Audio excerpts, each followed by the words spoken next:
I locked eyes with a living Bigfoot. Then it did something no human expected. I'm going to tell you what happened to me in October 2019. I've kept this quiet for 5 years, and honestly, there are days I still wonder if I should just let it stay buried. I'm a wildlife photographer. I'd spent a decade doing solo backcountry assignments across the Pacific Northwest. I knew what I was doing out there. I could identify tracks, read animal behavior, navigate off-trail terrain. That training matters for what comes next. On my third night alone in an unnamed creek drainage in the Gifford Pinchot, I woke at 2 a.m. to absolute silence. Then came 3 deliberate wood knocks from the ridgeline above my tent. The next morning I found 18-inch footprints in the creek mud, 5 clear toes, nearly 5-foot stride length. 2 days later, my trail camera captured something impossible, and then it appeared at my camp. We locked eyes, and what it did next changed everything I thought I understood about what lives in those mountains. I need to tell you what happened to me in October of 2019. I've kept this quiet for 5 years now, and honestly, there are days I still wonder if I should just let it stay buried. But something about keeping it locked up feels wrong, like I'm protecting something that doesn't need protection, or maybe protecting myself from questions I can't answer. My name is Meg Hollister. I'm 39 now, but back then I was 34 and working as a freelance wildlife photographer. Not the kind who shoots magazine covers or nature calendars. I did contract work for conservation groups, documenting migration patterns, habitat use, that sort of thing. Unglamorous, but steady. I'd been doing solo backcountry assignments for about 10 years by that point, mostly across Washington and Oregon. I was comfortable out there. More than comfortable, actually. I preferred it. The reason I'm telling you this is because I need you to understand that I knew what I was doing. I could identify tracks, read animal behavior, navigate off-trail terrain. I wasn't some weekend hiker who panicked at every snap branch. I'd spent weeks alone in the Cascades, the Olympics, the Wallowas. I knew the difference between a black bear print and a grizzly, could tell you if an elk bed was fresh or 3 days old. That training, that experience, it matters for what comes next. In late October of 2019, I took an assignment documenting elk migration corridors in the Gifford Pinchot National Forest, down in southern Washington near the Oregon border. The nonprofit I was working for wanted photo documentation of herd movements through a specific drainage, one of those unnamed creek valleys that doesn't show up on anything except USGS topo maps. It was perfect for what I did, remote enough to avoid other people, accessible enough to get in and out in under a week, and timed right at the tail end of the rut, when elk movement would be predictable. I drove down from Portland on a Tuesday morning, parked at a Forest Service trailhead about 15 miles south of Trout Lake, and started the hike in around 10 a.m. It was cold, mid-40s maybe, but clear. The kind of October day where the light comes in low and golden through the Douglas fir. I had my usual loadout, a 4-season tent, sleeping bag rated to 15 degrees, 5 days of food, water filter, my camera gear, bear spray, the standard kit. My pack probably weighed 40 pounds. Not light, but manageable. The hike in took a little over 2 hours. The trail followed an old logging road for the first mile, then branched onto a user trail that dropped into the drainage. Old-growth cedar and fir, thick understory of sword fern and salal, the sound of the creek getting louder as I descended. I'd studied the maps carefully and picked a campsite in a small clearing about a quarter mile from where the creek bent east. Flat ground, good sight lines, close enough to water but not right on top of it. When I reached the clearing, I did what I always did. Walked the perimeter, checked for game trails or scat, looked for anything unusual. Everything seemed normal. No fresh bear sign, no aggressive territorial marking, just a quiet spot under the trees. I set up my tent, hung my food bag on a bear line, filtered water from the creek. By the time I had camp squared away, it was mid-afternoon, so I grabbed my camera and headed out to scout for elk. That first evening, I found a herd of maybe 20 cows and calves bedded down in a meadow about a half-mile upstream. I spent 2 hours shooting them in the late light, got some good frames. Back at camp, I heated up a freeze-dried meal, wrote some notes in my field journal, and climbed into my sleeping bag around 9. The forest was loud that night, owls calling back and forth, something that sounded like coyotes way off in the distance, branches creaking in the wind, normal sounds, comfortable sounds. I fell asleep thinking about my shot list for the next day. Everything felt routine. The next 2 days went exactly how I expected them to. I fell into the rhythm I always found on solo trips, up before dawn, coffee heated on my little camp stove, out to the observation points I'd scouted with my camera ready for the early light. The elk were active, moving between the meadow and a series of wallows closer to the creek. I got the documentation shots I needed, herd structure, travel routes, bedding areas, clean, professional work. During the day, I'd come back to camp to review images on my camera's LCD screen, filter more water, eat, rest, then back out again for the evening session. It was meditative, that pattern. Just me and the work in the forest.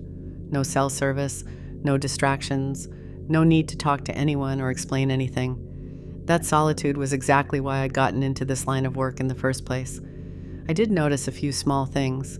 That first day that seemed worth noting at the time, though I didn't think much of them. There was a faint, musky smell near one of the game trails I crossed, sharp and organic, like wet dog mixed with something fouler. I assumed it was a bear rubbing tree nearby, maybe marking territory. Black bears were common in the area. Later that afternoon, I found a section of broken branches along the creek, big pieces of alder and vine maple snapped off about 6 or 7 feet up, scattered across the trail like windfall. Could have been storm damage, or an elk pushing through, or just deadfall coming down naturally. The forest does that.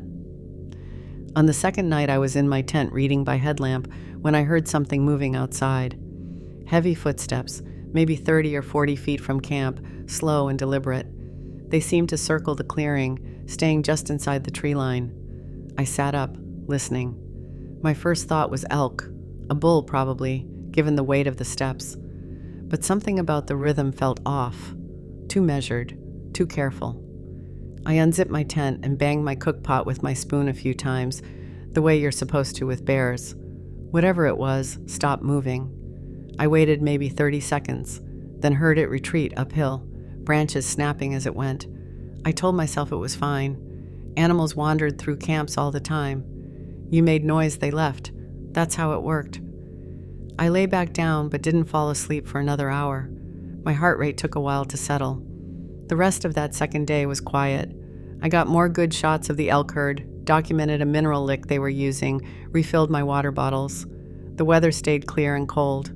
By evening, I was tired in that good physical way that comes from a full day of hiking and shooting. I made dinner, cleaned my pot in the creek, hung my food bag again. The usual nighttime forest sounds were there. The distant coyotes, an owl somewhere close, the creek running over rocks. I remember lying in my sleeping bag feeling satisfied with the work, thinking I'd probably stay one more day, maybe 2, then hike out and head home to Portland to process everything. Just another assignment, just another week in the woods doing what I was trained to do. I didn't know that the third night would be different. I didn't know that by dawn I'd be questioning everything I thought I understood about what lived out there in the remote places. The third night started like the others. I was in my sleeping bag by 9:30, reading a field guide to Pacific Northwest mammals by headlamp.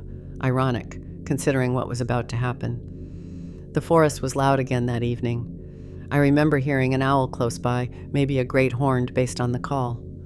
Wind moving through the canopy. The creek running over rocks. All the sounds that meant everything was normal. I must have fallen asleep around 10. I woke up at 2:07 a.m. I know the exact time because I checked my watch immediately, that automatic response when something jolts you awake in the middle of the night. But here's the thing. I don't know what woke me. There was no sound, no branch snapping, no animal moving, nothing. What I noticed first was the silence. Not quiet, silent. There's a difference, and if you've spent time alone in deep wilderness, you know what I mean. The forest is never truly quiet. There's always something. Insects, small mammals moving through leaf litter, branches settling, wind, water. Always a baseline of sound, even at 2 a.m. This was the absence of sound. Complete and total, like someone had hit a mute button on the entire drainage. I lay there in my sleeping bag, holding my breath without meaning to, listening to nothing. My heart was already pounding, that animal response that kicks in before your conscious brain catches up. Every nerve in my body was screaming that something was wrong, but I couldn't identify what. I hadn't heard anything. I hadn't seen anything. But I knew with absolute certainty that I was being watched. The silence lasted maybe 3 minutes, maybe 5. Time does strange things when you're that afraid. Then came the first knock. A sharp, resonant crack from somewhere uphill, maybe 100 yards away on the ridgeline above my tent. Wood on wood, deliberate and hard. The sound echoed down through the trees, unnaturally loud in that oppressive quiet. I froze. My rational brain immediately started offering explanations. A branch falling, a tree settling. Natural forest sounds happen at night, nothing unusual about that. Then came the second knock. Same sound, same direction, same deliberate spacing. 3 seconds after the first, then the third. 3 seconds after the second. 3 knocks, perfectly timed, perfectly spaced. Not random, not natural. I'd heard researchers talk about wood knocks before. I'd listened to recordings online, the kind of thing cryptozoology enthusiasts got excited about. I'd always dismissed it as people hearing what they wanted to hear, or hoaxers out in the woods playing games, or just coincidental branch falls that pattern-seeking brains turned into something meaningful. But lying there in my tent at 2 a.m, alone in a drainage miles from the nearest human, hearing those 3 measured knocks echo through the absolute silence, there was no dismissing it. Every cell in my body understood that something had just announced its presence. Something had just communicated. I didn't move. I barely breathed. I lay there staring at the ceiling of my tent, my headlamp off, surrounded by that crushing silence. My hand found the canister of bear spray I kept in the vestibule. I held it against my chest like a talisman. The silence continued. 10 minutes. 15. 20. No more knocks. No footsteps. No sound at all except my own breathing and the blood rushing in my ears. Eventually, gradually, the forest sounds started to return. First the creek, then the wind, then finally an owl calling from somewhere downstream. The normal nighttime soundscape reassembling itself piece by piece, like the world was slowly coming back online. But I didn't sleep again. I lay there until dawn started to gray the walls of my tent, my mind racing through possibilities and explanations, none of which made any sense. When there was finally enough light to see, I unzipped my tent and stepped outside into the cold morning air. I needed to know what had made those sounds. I waited until it was light enough to move safely, maybe 6:30. The temperature had dropped overnight, probably into the 30s, and my breath came out in clouds as I laced up my boots. My hands were shaking. I told myself it was just the cold. I grabbed my camera, bear spray, and one of my trekking poles, then started uphill toward where I'd heard the knocks. The slope was steep, thick with salal and huckleberry, fallen logs covered in moss. I moved slowly, scanning for anything unusual. Broken branches, disturbed ground, any sign of what had been up there. I spent 40 minutes working my way up to the ridgeline and found nothing. No broken trees, no impact marks on trunks, no obvious source for those sounds, just undisturbed forest. Part of me felt relieved. Part of me felt more unsettled than before. I worked my way back down, circling around camp, looking for tracks or disturbances in the undergrowth. Still nothing obvious. But as I came around below my tent, closer to the creek, something made me change direction and head down to the water. The creek ran clear and cold over rounded stones, maybe 15 feet across at that point, shallow enough to see the bottom. And along the near bank, where the current had left a strip of exposed mud about 3 feet wide, I saw them. Tracks. 5 of them in a clear line, pressed deep into the soft mud. I stopped walking. Just stood there staring for maybe 10 seconds, my brain refusing to process what I was seeing. They were footprints, bare footprints, but the scale was all wrong. I moved closer, crouched down beside the first print. It was massive. I'd estimate 18 inches long, maybe 7 inches wide at the ball. 5 distinct toes, clearly visible. A pronounced arch. The overall shape was humanoid, but the proportions were wrong. The toes were longer than human toes, more splayed. The heel was broader. I pulled out my camera and started shooting. wide shots first, establishing the scene. Then closer, using my lens cap for scale, 2 3/4 inches across, clearly visible in the frame beside a print that dwarfed it. I used my trekking pole next, laying it beside the tracks. They were nearly half as long as my pole was wide. The stride length between prints was close to 5 feet. I measured it twice with my pole to be sure.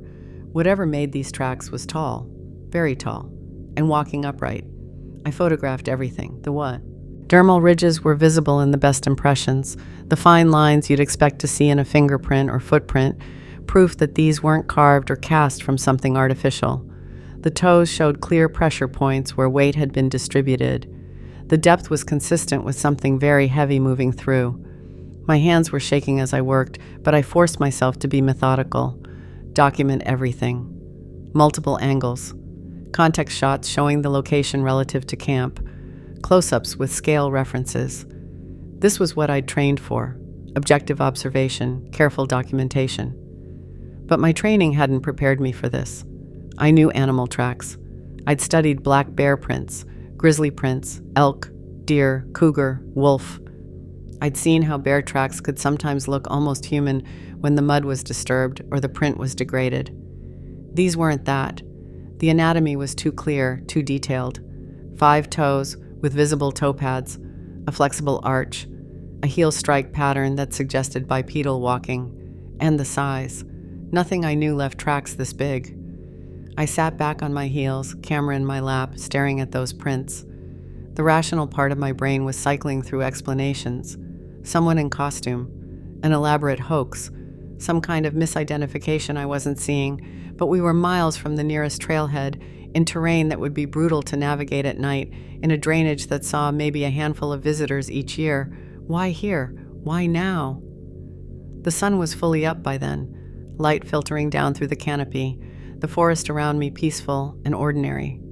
Birds calling, the creek running, everything normal except for these 5 impossible footprints pressed into the mud. I took one more set of photos, then stood up and backed away carefully, not wanting to disturb them further. I needed to think. I needed to figure out what this meant and what I was going to do about it. But as I walked back to camp, one thought kept circling through my mind. Whatever made those tracks had been here last night, close to my tent, close to me, and it might still be watching. I spent the rest of that morning sitting in camp trying to decide what to do. My instinct, the smart, rational instinct, was to pack up immediately and hike out. I had photos of the tracks. That should be enough. Document and retreat, that's what any reasonable person would do. But I didn't leave. I kept thinking about those footprints, the detail in them, the stride length, the implications of what they meant. Something that large, that human-like in its anatomy, walking upright through this drainage. If it was real, if I wasn't somehow misinterpreting what I'd seen, then this was significant, more than significant. This was the kind of discovery that could redefine our understanding of what lives in these forests, and I had the tools to document it properly. That's what I told myself anyway. I had camera traps. I had the training to set them up correctly. If I could get footage, actual video evidence, then the tracks wouldn't be the only proof. They wouldn't be something people could dismiss as misidentification or hoax. So around noon I made my decision. I'd stay one more night, maybe 2. I'd set up a trail camera near the creek where I'd found the tracks, see if whatever made them came back through. Then I'd hike out with everything I'd collected and figure out what to do with it. I spent an hour selecting the right location for the camera. I wanted it positioned where the game trail crossed closest to the water, where the ground was soft enough to potentially capture more tracks. I mounted it low on a Douglas fir trunk, angled down toward the trail, and did my best to camouflage it with some loose bark and branches. The motion sensor would trigger if anything larger than a rabbit moved through the frame. After I set the camera, I tried to go back to my actual assignment. I hiked upstream to where I'd been photographing the elk herd, but I couldn't focus. I kept scanning the tree line, listening for sounds that didn't belong, that feeling of being watched crawling across my skin. I got maybe a dozen shots that afternoon that were technically usable, but my heart wasn't in it. Back at camp that evening, I made dinner, just a freeze-dried meal, nothing that required much attention. I kept my bear spray closer than usual, kept my headlamp within reach. The sun was setting earlier now, this late in October, and by 6:30 the drainage was already deep in shadow. I sat outside my tent as the light faded, listening. The forest sounded normal. An owl called from somewhere downstream. Wind moved through the canopy. The creek ran over rocks with its steady, unchanging rhythm. But I couldn't shake the feeling that something had shifted, that I'd crossed some invisible boundary, and now I was being observed, evaluated. The thing about being alone in the wilderness is that your mind starts playing tricks after a few days. You hear things that aren't there. You see movement in your peripheral vision that turns out to be just branches swaying. I knew this. I'd experienced it dozens of times before, but this felt different. This felt like something was actually out there, just beyond the range of my vision, watching and waiting. I climbed into my tent around 8 and lay there in my sleeping bag, staring at the nylon ceiling. The wood knocks from the night before kept replaying in my mind. That perfect spacing, that deliberate rhythm. I'd tried all day to convince myself there was a natural explanation, but I couldn't make it fit. Around midnight, I heard something moving through the forest uphill from camp. Not close, maybe 100 yards away, but definitely there. Heavy footfalls, slow and measured. I held my breath, listening. The footsteps moved parallel to my position for maybe 30 seconds, then stopped. Silence. Then they resumed, moving away, receding up the slope until I couldn't hear them anymore. I didn't bang my pot this time. I didn't make noise to scare it off. Some instinct told me that would be the wrong move, that whatever was out there already knew exactly where I was, and pretending otherwise would be pointless. I lay awake until dawn, listening to every sound, trying to distinguish between normal forest noise and something else. By the time the sky started to lighten, I was exhausted, my nerves stretched thin, my judgment probably compromised by lack of sleep. But I'd made it through another night, and in 2 more days, I could check the trail camera and see if it had captured anything. I gave it 2 full days before I went back to check the camera.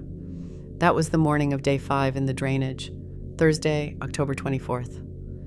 I remember the date clearly because I'd been keeping notes in my field journal, documenting everything with the kind of detail I'd use for any assignment. The hike to the camera location took about 15 minutes from camp.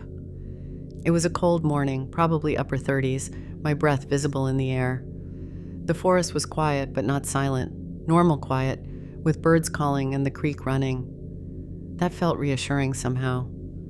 When I reached the tree where I'd mounted the camera, I stood there for a moment before touching it, like I was afraid of what I might find, or afraid of what I might not find. Then I unstrapped it from the trunk and pulled out the SD card with hands that were shaking more than they should have been.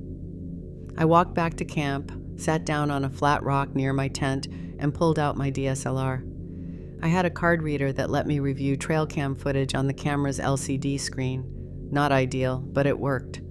I slid the SD card into the reader and pulled up the file directory. There were 43 video clips. Most would be nothing. False triggers from branches moving, maybe a deer or raccoon passing through. That's how trail cameras work. You sort through hours of empty footage to find the few seconds that matter. I started clicking through them. Empty. Empty. A doe and fawn at dusk. Empty. A raccoon investigating the camera itself. Empty. Empty. Then I reached file number 37, time-stamped at 5:43 a.m. the previous morning. Duration, 47 seconds. I hit play. The footage was gray and grainy, that pre-dawn light where everything looks washed out and colorless. The frame showed the creek bank, the water moving in the background, the game trail crossing through the lower third of the shot. For the first few seconds, nothing. Then movement from the right side of the frame. It came into view low, already crouched beside the water. At first, my brain tried to process it as a bear. That was my immediate reference point for something that size. But the posture was wrong. The proportions were wrong. It wasn't a bear. It was massive. Easily 7 feet tall, even in a crouch.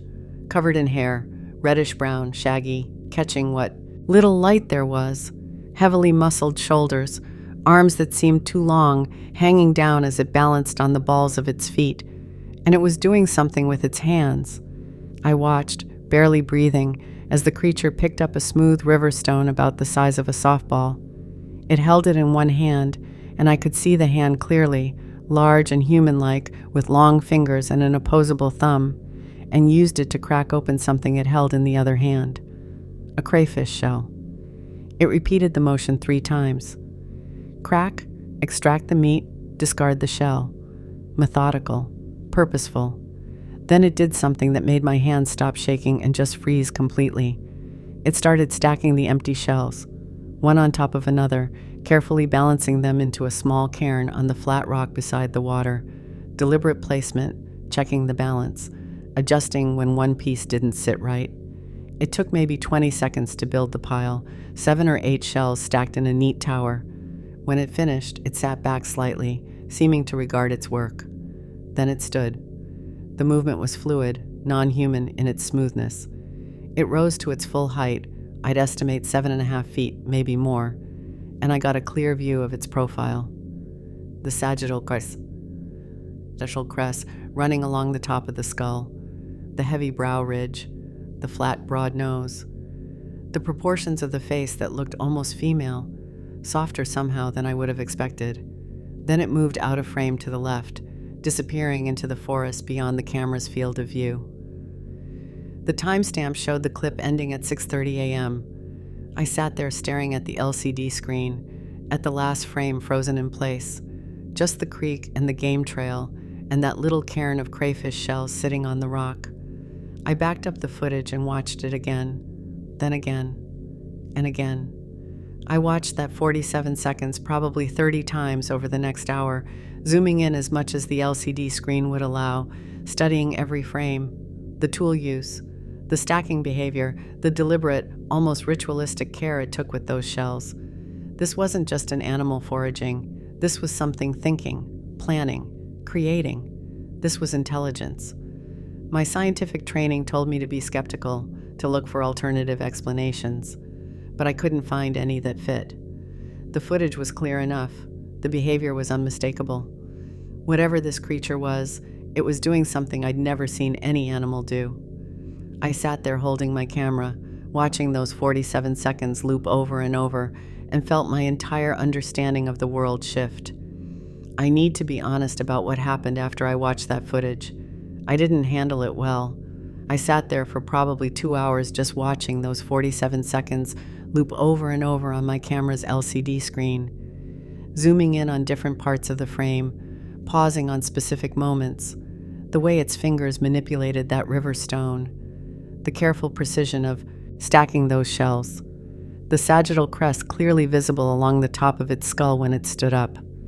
My hands had stopped shaking by then, but something else had taken over, this racing, almost manic energy.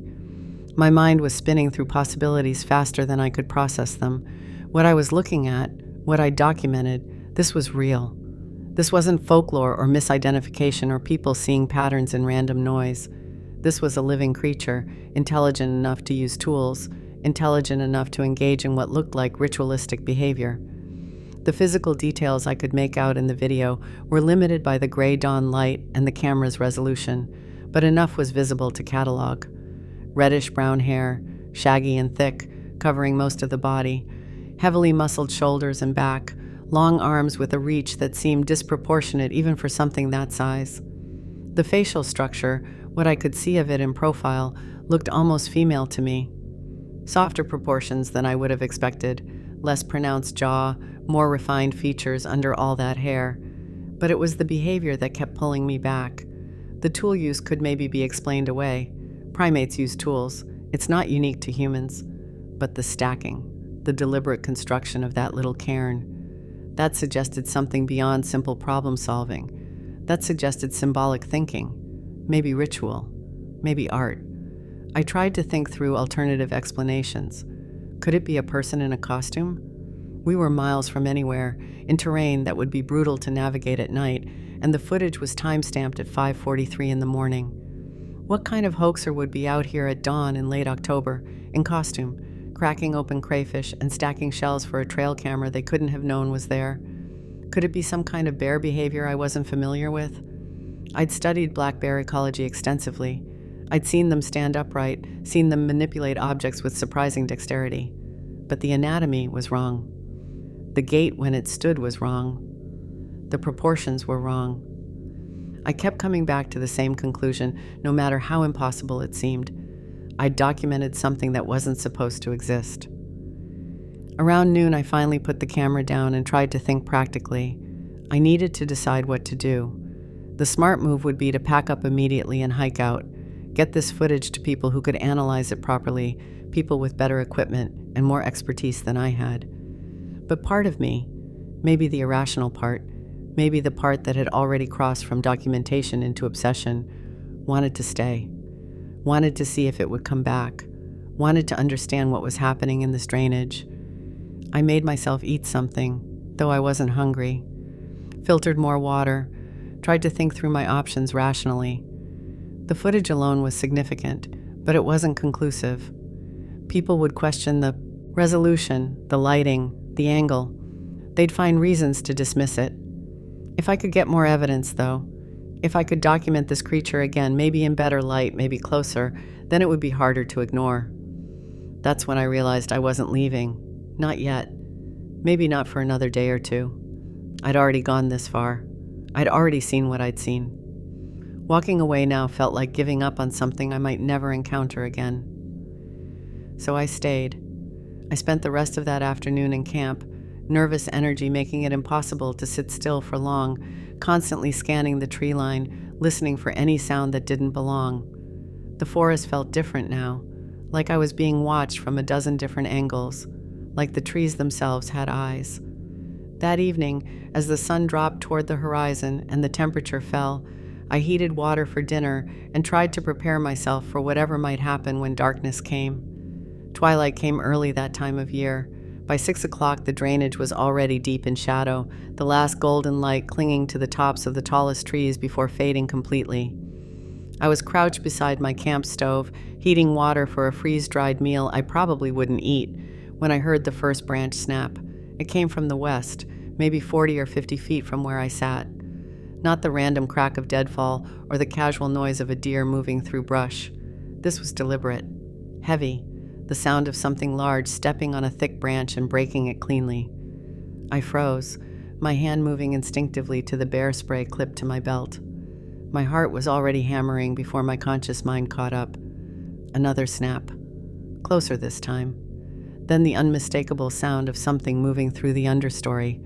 Footfalls, slow and measured, coming toward camp from the direction of the creek. I stood up slowly, leaving the stove hissing on the ground, my eyes scanning the tree line. The light was fading fast, everything taking on that gray-blue quality that makes depth perception difficult. Shadows layered on shadows. Then I saw it. A shape standing motionless about 30 feet away, partially hidden behind the massive trunk of an old cedar. At first my brain tried to process it as a tree, a dark section of bark, anything normal. But it was too tall, too broad, and it was watching me. I couldn't move, couldn't breathe, just stood there with my hand on the bear spray, staring at this shape that shouldn't exist, trying to make sense of what I was seeing. Then it shifted slightly, and I caught a glimpse of the face. Deep-set eyes reflecting what little light remained. A broad, flat nose, heavy brow ridge. The proportions were almost human, but wrong in ways I couldn't articulate, like looking at something that had taken the human template and scaled it up, changed the angles, made it into something both familiar and utterly alien. We locked eyes. I don't know how long we stood like that. Time felt strange, stretched and distorted. Maybe it was a full minute, maybe longer. Neither of us moved, neither of us made a sound. Just this impossible moment of mutual recognition. Two beings looking at each other across a gulf neither of us fully understood. The creature's eyes held mine with an intensity that felt deliberate, not aggressive, not predatory, but aware, intelligent, like it was evaluating me just as carefully as I was evaluating it, making calculations I couldn't begin to guess at. My fear was still there, sharp and electric in my chest, but something else had joined it. This strange sense of connection, of being seen, really seen, by something that understood what I was, even if I didn't understand what it was. The forest around us had gone completely silent. No birds, no insects, no wind. Just that heavy, oppressive quiet I'd felt on the third night, like the world was holding its breath. The creature's breathing was visible in the cooling air, slow and steady. It stood perfectly still, arms hanging at its sides, not threatening, but not retreating either, just watching. And then, slowly, so slowly, it took me a moment to register the movement, it stepped forward into clearer view. When the creature stepped forward out of the shadow of that cedar trunk, revealing its full form, my breath caught in my throat. The scale of it, I'd estimated 7 feet from the trail cam footage, but standing there in front of me, it looked even larger. 7.5 feet, maybe more. The proportions were all wrong for a human, but not quite right for any animal I knew. The fading light made details hard to see clearly, but I could make out enough. The broad, flat nose, the pronounced brow ridge that cast shadows across its eyes. Its breathing was visible in the cooling air, slow, steady clouds of vapor. Not labored or aggressive, just calm. The arms hung at its sides, long and heavily muscled, ending in hands that seemed disproportionately large even for something that size. The fingers were long, human-like in their structure. I could see the knuckles, the palm, the opposable thumb. Hands built for manipulation, for grasping, for the kind of fine motor control I'd seen in that trail cam footage. The hair covering its body was reddish-brown, darker in some places than others, shaggy and thick like it was already growing in a winter coat. The sagittal crest I'd noticed in the video was visible even from this angle, that ridge running along the top of the skull, suggesting massive jaw muscles. But the face looked almost feminine to me. Softer features than I would have expected, less pronounced jaw, something in the proportions that read as female, though I had no way to be certain. We stayed locked in that eye contact for what felt like forever. My heart was hammering so hard I could feel it in my throat, but I couldn't move, couldn't speak, just stood there with my hand still resting on the bear spray, knowing somehow that using it would be the wrong choice. Then the creature moved. It took a single step forward, deliberate and slow, closing maybe half the distance between us. My body tensed, every muscle preparing to run, even though my brain knew I'd never make it. But it stopped there, still about 15 feet away, and extended one long arm toward me. My breath caught. This is it, I thought. This is when it grabs me. But instead of reaching for me, it reached down and to the side, toward a flat rock that sat roughly halfway between us. In its hand was something I hadn't noticed before, a bundle of branches, stripped bare of bark, maybe a foot long. The creature placed the bundle carefully on the rock, adjusting it slightly to make sure it sat stable, then withdrew its hand and straightened. We locked eyes again. The creature's gaze held mine for another long moment, 5 seconds, maybe 10, and I felt something pass between us that I still can't fully explain. Not menace, not threat, something closer to communication, to understanding. Then it turned, a smooth pivot that showed surprising grace for something so large, and moved back toward the tree line. The movement was nearly silent despite its size, just the soft sound of feet on forest duff, a few branches moving aside. Within seconds, it had melted back into the darkening forest, disappearing so completely it was like it had never been there at all. I stood frozen, staring at the spot where it had vanished. My legs were shaking, my hands were shaking, my entire body felt like it was vibrating at a frequency just slightly wrong for the world around me. The forest stayed silent for maybe another minute. Then gradually the sound started to return. An owl called from somewhere downstream. Wind moved through the upper branches. The creek kept running over rocks like nothing had happened, but something had happened, something profound and impossible and completely undeniable. I looked down at the flat rock. The bundle of branches was still there, real and physical and clearly intentional. Not thrown, not dropped, placed, like an offering, like a message. My camp stove was still hissing behind me, the water probably boiling over by now. But I couldn't move yet, couldn't process what I'd just witnessed. I just stood there in the fading twilight, staring at that bundle of stripped willow branches, trying to understand what it meant. I don't know how long I stood there before I could finally move. Could have been 5 minutes, could have been 20. Time felt broken, like the normal rules didn't apply anymore. Eventually, when full darkness had settled and I started to feel exposed standing out in the open, I forced myself to take action. I turned off the camp stove, then grabbed my headlamp and bear spray and approached the flat rock where the creature had placed the bundle. I moved slowly, checking the tree line with every step, half expecting it to still be out. They're watching. Maybe it was. I had no way to know. The bundle sat exactly where the creature had left it, clearly visible in my headlamp beam. I crouched down beside the rock, not touching it yet, just looking, studying. It was made of willow branches. I could identify the species, even stripped of bark. Maybe 8 or 9 individual branches, each about as thick as my thumb, ranging from 10 to 14 inches long. The bark had been removed cleanly, no ragged edges or teeth marks, just smooth, bare wood. And they'd been woven together, not randomly bundled, but deliberately arranged in a loose spiral pattern.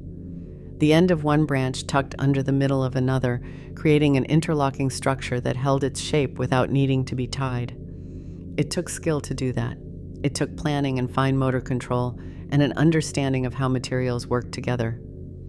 I pulled out my camera and started photographing. Wide shots first, showing the bundle on the rock with the forest in the background. Then closer, using my lens cap for scale. Then extreme close-ups of the weaving pattern, the way the branches interlocked, the clean surfaces where bark had been stripped away. My hands were steadier now, the photographer's training taking over. Document everything, multiple angles, context and detail. This was evidence. This was proof that what I'd just witnessed was real. After maybe 30 photos, I finally picked up the bundle. It was lighter than I expected, the willow wood dried and aged, not freshly made. This had been prepared earlier, maybe hours or days before. The creature had brought this with it, had planned this encounter.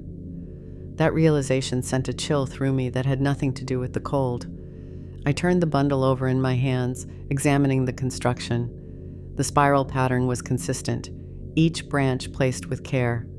No mistakes, no false starts. Just clean, purposeful work. The kind of thing that suggested practice, experience, maybe tradition. Was this an offering? A gift meant to establish some kind of peaceful contact? Or was it a warning, a territorial marker telling me to leave? Or something else entirely, some communication in a language I couldn't begin to understand? I didn't know. Couldn't know. But whatever it meant, it was intentional, intelligent, symbolic in a way that went far beyond simple tool use or problem solving. I stood there holding that bundle of woven willow branches, my headlamp cutting a cone of light through the darkness, and felt the full weight of what I'd experienced settle over me. This wasn't folklore. This wasn't misidentification or hoax or imagination. This was real. This creature was real. And it had chosen, for whatever reason, to reveal itself to me and leave me with something I'd carry for the rest of my life. I brought the bundle back to my tent, wrapped it carefully in a plastic bag to preserve it, and placed it in the bottom of my pack. Then I climbed into my sleeping bag fully clothed, bear spray within reach, and lay there listening to every sound outside. I barely slept.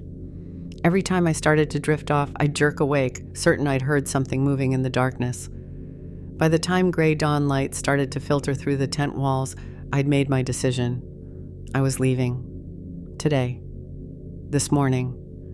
As soon as I could pack up my gear and start hiking. I had my evidence.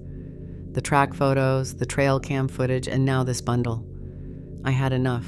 More than enough. Staying longer felt like pushing my luck, like testing boundaries I didn't understand. But more than that, I felt like something had been completed here.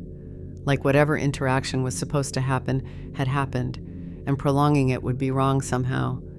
The creature had shown itself, had left me its message, and now it was time for me to go. I packed up camp as the sun rose, moving quickly but carefully, constantly scanning the tree line. I saw nothing, heard nothing unusual. The forest had returned to its normal morning sounds, birds calling, squirrels chattering, the creek running steady. By 8 a.m., I had everything loaded in my pack and was ready to hike out. The hike out that morning was one of the longest 2 hours of my life. I moved faster than I should have with 40 pounds on my back, pushing through exhaustion and fear, constantly checking over my shoulder. Every snapped branch made me flinch. Every shadow in my peripheral vision made my heart race. The forest looked different now, less familiar, less safe. Every dark space between trees felt like it might be hiding something. Every time the trail bent around a corner, I had to force myself to keep moving forward instead of stopping to scan the woods behind me. I don't think I was being followed. I saw no tracks, heard no unusual sounds. But the feeling of being watched, that sensation that had followed me through the last 3 days, didn't fade until I was well past the halfway point. When I finally reached the trailhead and saw my truck sitting there in the small dirt parking area, I almost cried with relief. The everyday world, civilization, safety.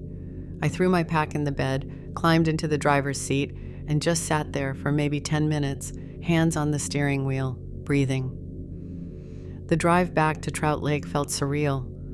Pavement under the tires, other vehicles passing, a gas station, cell phone signal returning bar by bar. People going about their normal Friday afternoon, completely unaware that something impossible existed in the mountains just a few miles away. I stopped at a small motel on the edge of town, the kind of place with 10 rooms and a blinking vacancy sign, and paid cash for a single night. The clerk barely looked at me. I carried my pack to room 7, locked the door behind me, and sat down on the edge of the bed. Then I pulled out my camera and started reviewing everything. The track photos were clear, undeniable. 5 perfect footprints pressed into creek mud, each one showing anatomical detail that couldn't be faked. I had scale references, multiple angles, close-ups of the dermal ridges, professional documentation. The trail cam footage was even better. 47 seconds of a massive, hair-covered figure using tools, engaging in what looked like ritualistic behavior, moving with fluid grace. The resolution wasn't perfect. Gray dawn light, grainy digital video, but it was good enough. You could see the sagittal crest, the muscular shoulders, the deliberate, intelligent movements. And then there was the willow bundle, now wrapped carefully in a plastic bag at the bottom of my pack. Physical evidence. Something I could hold, something other people could examine. The weaving pattern, the stripped bark, the intentional construction, all of it pointing to intelligence, culture, purpose. I sat there on that motel bed, surrounded by evidence that could change everything, and realized I had no idea what to do with it. If I went public, I'd be destroyed professionally. Wildlife photographer claims to have found Bigfoot. I could already see the headlines, hear the dismissive laughter. My credibility would be gone. Future assignments would dry up. I'd become that person, the one who saw things that weren't there. But if I kept it quiet, if I buried this and never said anything, then what was the point? I documented something extraordinary, something that deserved to be known, and I'd let fear stop me from sharing it. I ordered takeout from a diner down the street, barely touched it, and spent the evening going through my evidence over and over, trying to decide what came next. By midnight, I still didn't have an answer, but I knew my first step. Before I did anything else, I needed to try the official channels, report it properly, see if anyone in a position of authority would take me seriously. On Sunday morning, I drove to the nearest Forest Service ranger station. The Mount Adams Ranger Station sat just outside Trout Lake, a small building with the Forest Service shield mounted above the door. I arrived around 10 a.m. on Sunday, stomach tight with nerves. The ranger at the desk was maybe mid-50s, weathered face, name tag that read Davis. He looked up when I walked in with the polite but slightly weary expression of someone who'd spent a career dealing with tourist questions and lost hikers. "Help you with something?" he asked. "I need to report some unusual wildlife activity," I said. "In the backcountry, the drainage about 15 miles south of here." His expression didn't change, but something shifted in his posture, a slight tension. "What kind of activity?" I kept my voice steady, professional. "I'm a wildlife photographer. I was on assignment documenting elk migration. I found tracks that don't match any species I'm familiar with, and I captured footage on a trail camera that I think someone should look at." "Tracks," he repeated. "What did they look like?" "Bipedal, approximately 18 inches long, 5 toes, pronounced arch, humanoid structure, stride length around 5 feet. I watched his face carefully.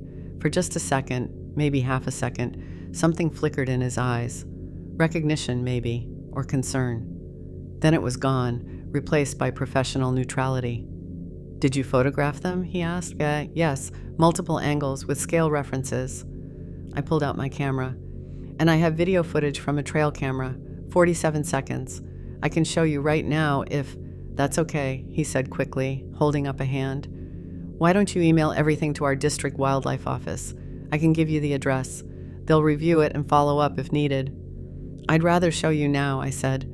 It's right here. He shifted his weight, glanced toward the door like he was hoping someone else would walk in. Ma'am, I appreciate you taking the time to report this, but bear tracks can look surprisingly human, especially in soft mud. The way the paw spreads, the way the mud distorts the impression, people mistake them all the time. These weren't bear tracks. I understand it might not look like what you're used to seeing, but I know what bear tracks look like, I said, harder than I intended. I've been photographing wildlife for 10 years. I've documented black bears, grizzlies, everything in between. This wasn't that.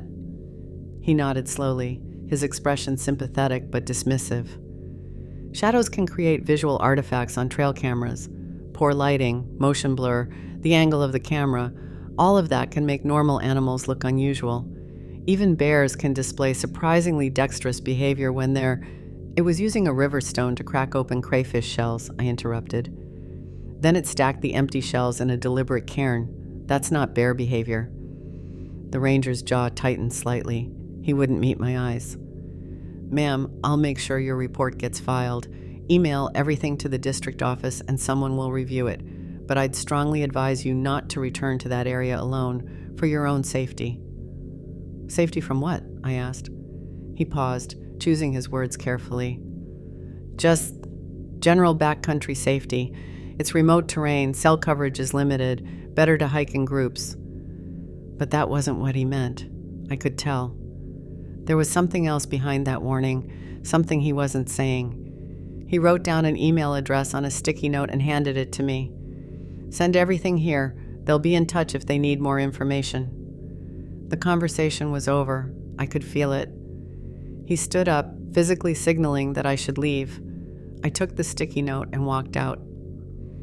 I drove back to Portland that afternoon, frustrated but not surprised by the ranger's response. Part of me had expected it. Official channels don't want to deal with things that don't fit their categories, that can't be explained with the usual wildlife management playbook. But I wasn't ready to give up yet. Back home in my apartment, I spent the next few days researching. I needed to find people who would actually look at my evidence, who had the expertise and resources to analyze it properly, people who wouldn't dismiss it out of hand. I found 2 organizations that seemed relatively credible. The first was a university-affiliated research collective based in Washington, professors and graduate students studying primate cognition and cryptozoology from a scientific angle. Legitimate credentials, published papers, the kind of academic backing that suggested they took the work seriously. The second was a private research organization that investigated reported encounters and collected physical evidence. Their website looked professional, their methodology sound. They claimed to have samples under analysis, witness interviews archived, ongoing field studies in remote locations. I created an anonymous email account. I wasn't ready to attach my real name to this yet, and wrote careful, detailed summaries of what I'd experienced. I included the track measurements, the timeline, the environmental conditions. I described the trail cam footage and the creature's behavior in clinical, observational language. Then I attached the video file and several of the best track photos and hit send on both emails. I held back the Willow bundle. That felt too personal, too significant to share yet. If either group responded seriously, I could mention it later. For now, I kept that part to myself. Then I waited. The university group never responded. I checked my email obsessively for 2 weeks. Nothing. I sent a follow-up message, then another. Silence. Either they never looked at it, or they looked and decided it wasn't worth their time. The private research organization took longer. Almost 3 weeks after my initial email, I finally got a response. Short, polite, professional. Thank you for your submission. We've attempted to review the video file you attached, but it appears to be corrupted. The file won't open properly in our media players.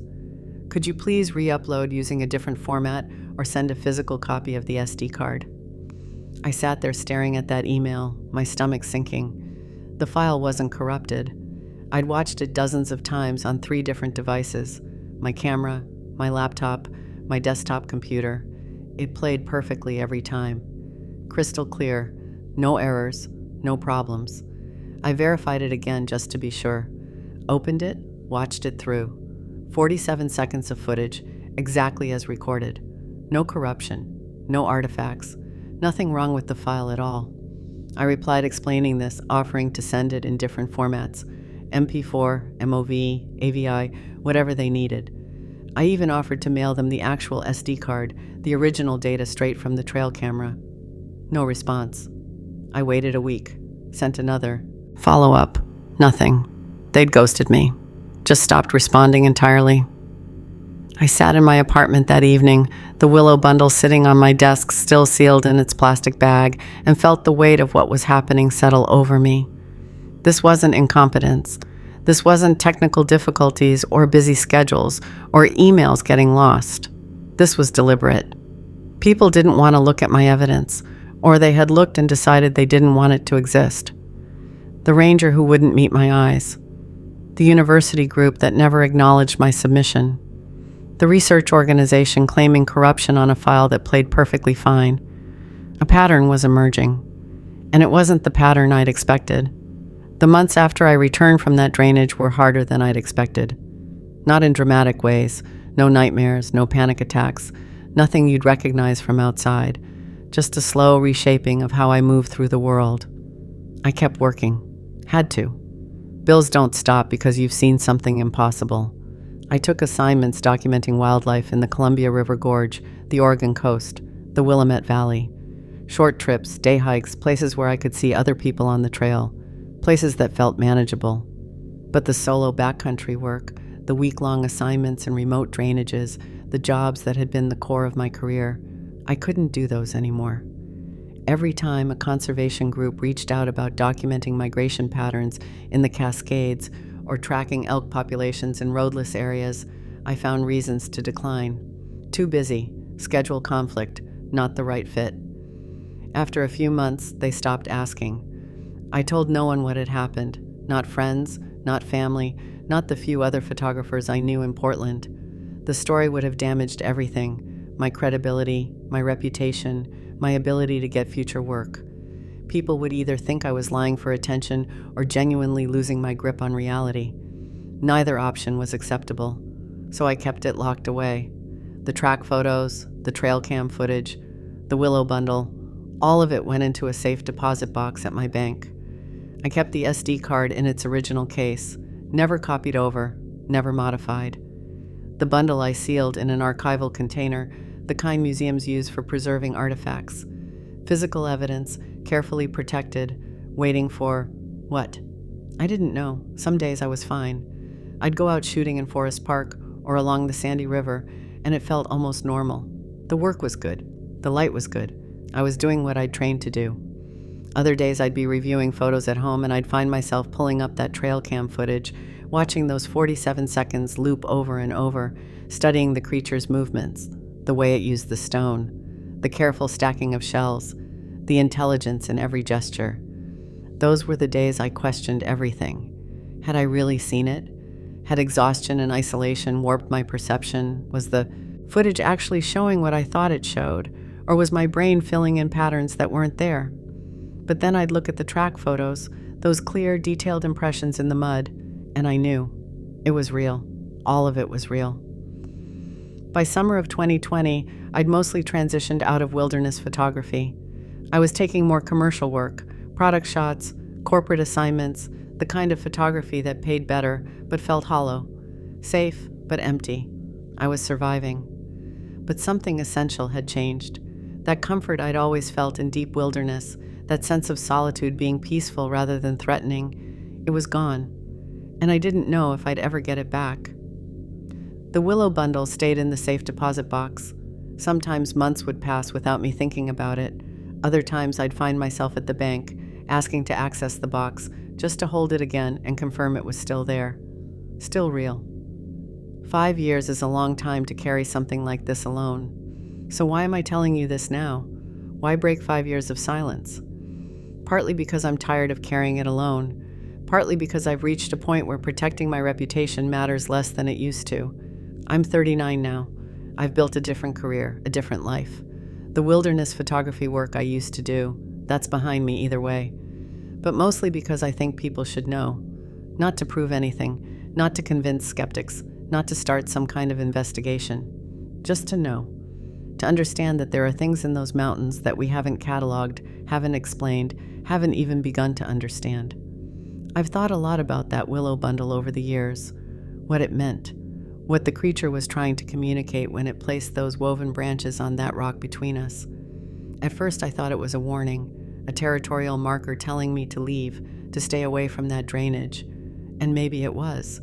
Maybe I interpreted the encounter as peaceful when it was actually a threat I didn't recognize. But the more time passes, the more I think it was something else. An offering, a gesture of peace from a being intelligent enough to recognize that I wasn't hunting it, wasn't trying to harm it. Maybe even a marker, a way for it to remember me, to identify the human who saw it clearly and didn't pursue, didn't try to prove its existence to the world. I think about that eye contact we shared, that long minute where neither of us moved. There was recognition in that moment, not just awareness, recognition. Two intelligent beings looking at each other across a gulf, neither fully understood, but both acknowledging was there. What did it want me to understand? I still don't know. Maybe that it existed. Maybe that it wanted to exist in peace. Maybe that there are boundaries we should respect, territories we shouldn't violate, species we should leave alone. The questions that haunt me now aren't about what I saw. I know what I saw. The questions are bigger than that. Are there others? Is that drainage home to a small population living undetected in the Gifford Pinchot? Are they in other ranges too? The North Cascades, the Olympics, the wilderness areas we've marked as protected but never truly explored? How long have they been watching us? How many lone hikers have caught glimpses and convinced themselves they imagined it? How many have had encounters they never reported because they knew no one would believe them? And the question that unsettles me most, have they been choosing, deciding when to reveal themselves and when to stay hidden? Was I selected for some reason, marked as someone safe, someone who would see but not exploit? I don't have answers. I probably never will. I've never returned to that drainage. I have no plans to. Not out of fear, though there is fear, but out of a sense that what happened there was meant to be singular, unrepeatable, a one-time crossing of boundaries that shouldn't be crossed again. The evidence sits in a safe deposit box in Portland. The SD card with 47 seconds of footage that people claim is corrupted but plays perfectly. The photos of 18-inch footprints pressed into creek mud. The willow bundle woven in a spiral, bark stripped clean, sealed in an archival container. You can believe this or not. That's your choice. But I'll leave you with this. If you're ever alone in deep wilderness and the forest goes completely silent, not quiet, silent, pay attention to what happens next. And if you hear 3 deliberate wood knocks echoing through the trees, spaced exactly 3 seconds apart, understand that something is announcing its presence. What you do with that information is up to you. I chose to listen. I chose to stay. I chose to witness. And I've been living with that choice ever since.